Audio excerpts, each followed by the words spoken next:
climate change ay isang malaking suliranin na nararamdaman natin ngayon at ng buong mundo.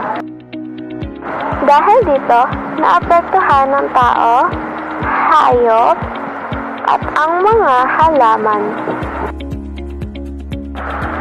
Paunti-unti nang nawawala ang green gases sa mundo, kaya naman, mas mainit at natutunaw na ang mga yelo.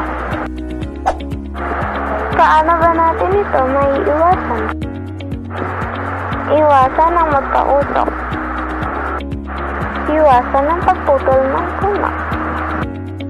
Magtapon sa tamang basurahan para iwas ang pagbaha at kalat sa kalikasan.